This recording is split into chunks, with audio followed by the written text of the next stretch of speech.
আসসালামু আলাইকুম। এখন আমরা প্রত্যুপকার গল্পে টাইপ 5 নিয়ে আলোচনা করব। টাইপ 5 এ আছে বহুপদী ও অভিন্ন তথ্যভিত্তিক প্রশ্ন উত্তর। চলো এখান থেকে দেখা যাক আমাদের কেমন ধরনের প্রশ্ন কমন আসতে পারে। আচ্ছা, প্রত্যুপকার আমাদের হচ্ছে 44 নাম্বার প্রশ্ন। প্রত্যুপকার গল্পে মহৎ ব্যক্তি হলেন, মহৎ ব্যক্তিটাকে এখানে 3 স্টার দেওয়া আছে, খলিফা, আব্বাস, বন্দি লোকটি। আচ্ছা, মহৎ ব্যক্তি বলতে বোঝাচ্ছে সে খুব উদার প্রকৃতির, তার গুণ অনেক বেশি, দয়ালু সে। তিনোটাই হবে।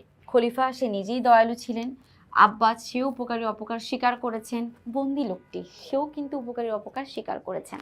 তো সঠিক উত্তর হচ্ছে 3 নাম্বার, অর্থাৎ 1 2 3 তিনোটাই সঠিক। 4।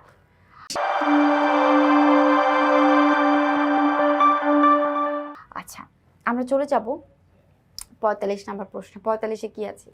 আলী ইবনে আব্বাস এবং বন্দি লোকটি উভয়, এখানে 3 স্টার দেওয়া আছে। প্রশ্ন করেছে আলী ইবনে আব্বাস এবং বন্দি লোকটি উভয় কেমন লোক ছিল? নিঃস্বার্থ উপকারী লোক ছিলেন, প্রত্যুপকারী ছিলেন, সুবিবেচক ছিলেন। তার মানে কি হতে পারে? 1 2 3 তিনোটাই সঠিক। 4 নাম্বারটা কারেক্ট আনসার। ঠিক আছে, 4 নাম্বারটা কারেক্ট আনসার। চলে যাচ্ছি আমরা একটা উদ্দীপকে। আমরা উদ্দীপকটা ভালো করে পড়বো, তারপর আমরা নিচের উদ্দীপকটা, এটা উপরে যে প্রশ্ন দুটো আমরা আলোচনা করলাম সেই প্রশ্ন দুটো ছিল হচ্ছে তোমার, উপরে যে দুটো প্রশ্ন আমরা আলোচনা করলাম সেই প্রশ্ন দুটো ছিল বহুপদী প্রশ্ন। আর এখন আমরা উদ্দীপক সহ যেগুলো আলোচনা করব সেটা হচ্ছে আমাদের অভিন্ন তথ্যভিত্তিক প্রশ্ন। ঠিক আছে, অভিন্ন প্রশ্ন। খেয়াল করি আমরা এটা পড়ি। নিচের উদ্দীপকটি পড়ে আমরা 46 ও 47 নম্বর প্রশ্নের উত্তর দিব। 46 এবং 47 নম্বর প্রশ্নে কি আছে একটু সবাই মনোযোগ দিয়ে খেয়াল করি।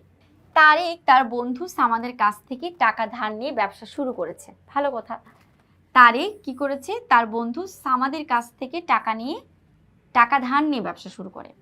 অনেক সম্পদের মালিক হয় সে। সামাদ তার টাকা চাইতে গেলে তারেক তা অস্বীকার করে, বন্ধুকে অপমান করে বাড়ি থেকে তাড়িয়ে দেয়।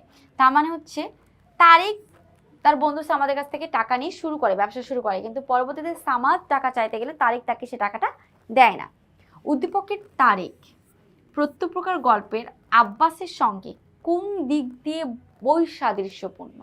বৈসাদৃশ্য, বই মানে হচ্ছে না বা নয়, আর সাদৃশ্য মানে মিল আছে এমন। তো অর্থাৎ বৈসাদৃশ্য যদি আমরা পুরোপুরিভাবে এটা কাউন্ট করি, এটার অর্থ কি, তাহলে অর্থ হচ্ছে মিল নেই, এটাকে বোঝায়। তো উদ্দীপকের তারেক প্রত্যুপকার গল্পের আব্বাসের সঙ্গে যেই দিক থেকে মিল নাই, তারেক দেখা যায় কি টাকা দেয় না বন্ধুকে উপকার পেয়ে, অন্যদিকে আমাদের গল্পের মধ্যে আব্বাস কিন্তু ঠিকই উপকার স্বীকার করে। তাহলে তাদের মধ্যে মিল কোথায়? অমিল কোথায়? অকৃতজ্ঞতায়, এটা হবে না। কৃতঘ্নতায়, এটাও না। স্বার্থপরতায়, এটাও না।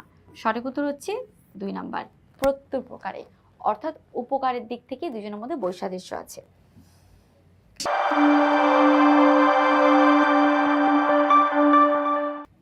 ঠিক আছে, এখন আমরা 47 নাম্বারটায় যাব। 47 নাম্বারটা কি বলেছে খেয়াল করি। উভয়ের মধ্যে সাদৃশ্য হতে হলে তারেককে যা করতে হবে, উভয় মানে আব্বাসের সঙ্গে যদি তারেকের আমরা মিল করতে চাই তাহলে আমাদের কোন জিনিসটা নিতে হবে? দেখো, বন্ধুর প্রতি কৃতজ্ঞ হতে হবে। হ্যাঁ, এটা কারেক্ট, যে আমাকে সাহায্য করেছে তারপরে আমাদের কৃতজ্ঞ থাকতে হবে। টাকা ফেরত দিতে হবে, এটাও কারেক্ট। ক্ষমা চাইতে হবে, এটা আমরা সহজে নিব না, উত্তর হবে 1 ও 2, এটাই কারেক্ট। আচ্ছা, চলে যাব আমরা আমাদের পরবর্তী আরেকটা প্রশ্নে। পরবর্তী প্রশ্ন হচ্ছে, খেয়াল করি এখানে কি আছে। এই উদ্দীপকটা পড়ে আমরা 48 এবং 49 নাম্বার প্রশ্ন উত্তর দিব। একটি ঘুঘু পাখি গাছের ডালে বসে দেখতে পেল একটি পিঁপড়া পানিতে ভেসে যাচ্ছে। সে গাছ থেকে পাতা ফেললে পিঁপড়াটি প্রাণে বেঁচে যায়। কিছুদিন পর পিঁপড়াটি দেখে এক শিকারী ঘুঘু মারার জন্য তীর ছুঁড়ছে। সেই মুহূর্তেই পিঁপড়ার কামড়ে তার লক্ষ্যভ্রষ্ট হয় আর ঘুঘু পাখিটিও বেঁচে যায়। তেমন বোঝা যায় দুইজনের উপকার করেছে সময় পেয়ে।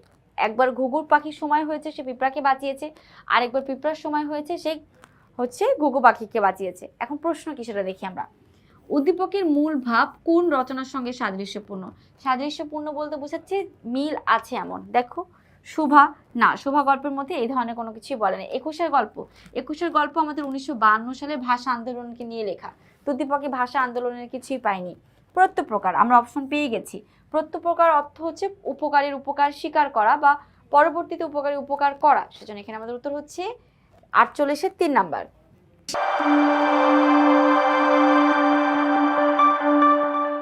আচ্ছা, আমরা চলে যাব আমাদের পরবর্তী প্রশ্নে কি আছে 49-এ। খেয়াল করি আমরা সবাই। উদ্দীপকে উক্ত রচনার যে দিকটি ফুটে উঠেছে তা হলো, আচ্ছা প্রত্যেক গল্পের যে দিকটি ফুটে উঠেছে তা হলো উপকারী মনোভাব। হ্যাঁ, ঘুঘু পাখি উপকার করেছে, পিঁপড়া উপকার করেছে, এটা প্রতি উপকার। প্রতি উপকার মানে হচ্ছে অন্যের উপকার করা, এটাও কারেক্ট, অন্যের উপর উপকার করা। সকৃতজ্ঞ প্রত্যুপকার, এক্স্যাক্টলি, মানে দুইজনের। মানে হচ্ছে নিজ নিজ দায়িত্বে নিজে থেকে সবাই কৃতজ্ঞতা প্রকাশ করেছেন বা উপকার স্বীকার করেছেন। তো এটাই হচ্ছে আমাদের তিনটাই আনসার হবে, তিনটাই সঠিক। সেক্ষেত্রে আমরা কি লিখবো? 4 নাম্বারটা, 1 2 3 তিনটাই সঠিক উত্তর।